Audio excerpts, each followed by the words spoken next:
সেই বাচ্চার বয়স যখন 6 থেকে 7 মাস, তখনই আবার শুরু হয় সুমনদের পরিবারের সাথে অস্বাভাবিক ঘটনা। সবাই আবারও ওই মায়াকান্না শুনতে পান। এসব শুনে সবার মাঝে আবারও ফিরে আসে পুরনো ভয়। পরিবার থেকে 2টো মেয়ে সন্তানকে নিয়ে গেছে ওই ডাইনি। এসব ভেবে সবসময় ভয়ে থাকতেন সুমনের বড় ভাই ভাবি। এভাবে ভয়ের মাঝে চলতে থাকে দিন।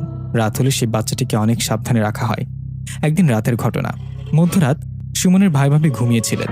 পাশে ঘুমানো তাদের ছোট মেয়েটি। হঠাৎ সুমনের ভাবির ঘুম ভেঙে যায়। ওনার ঘুম ভেঙে যেতে উনি রুমের মধ্যে কিছু একটার অস্তিত্ব বুঝতে পারেন। ওনার মনে হয় রুমের মধ্যে কেউ আছে। এই ভেবে উনি ঘুমের ভান করেন।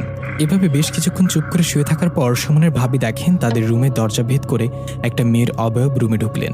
সেই অবয়বটার চুলগুলো ছিল অনেক বড়। মুখটা তেমন ভয়ঙ্কর না হলেও চোখ দুটো জ্বলজ্বল করছিল। সেই মেয়েটার অবয়বটা তাদের ছোট মেয়েটার কাছে এসে তার দিকে তাকিয়ে ফিসফিস করে বলল, তোকে নিয়ে যাব, কেউ বাঁচাতে পারবে না। কথাটা বলে সে